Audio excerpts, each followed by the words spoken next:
I'm breaking away.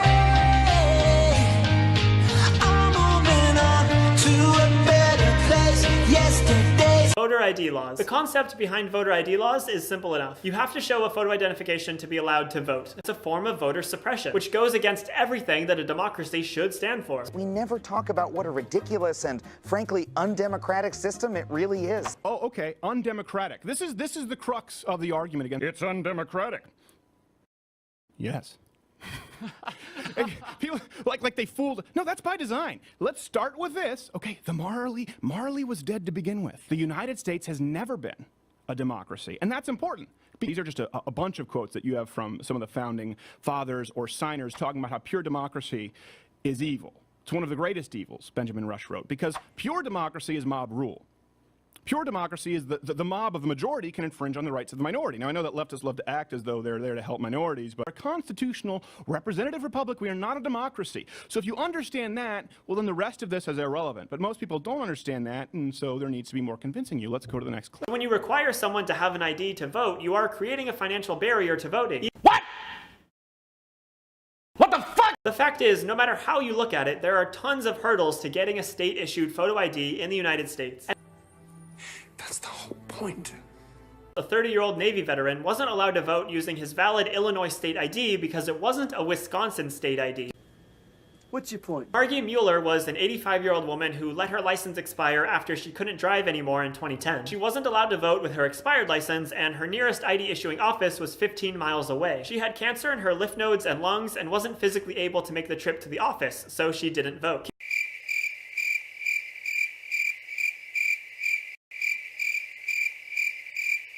State with no voter ID law, Latinos turned out to vote about 4.9% less than white people. However, in states with strict voter ID laws, Latinos turn out to vote 13% less than white people. That's a dramatic difference. And a great many of them are here illegally and shouldn't be voting anyway. So what actually stops non-citizens from voting in Texas? Good question. Not much. Registration in that state is conducted on the honor system, as it is in many states, most. The only way that you are outed as a non-citizen voter in Texas is when you decide to admit that you are. The typical defense is that they're fighting voter fraud, but there's never actually been any proof of widespread voter fraud in the United States. The Bush administration itself, its own DOJ, was unable to find any instance of in-person impersonation at the polling place. Are you sure? I'm positive. How could you be so sure? Would you like me to explain? I would love to hear this.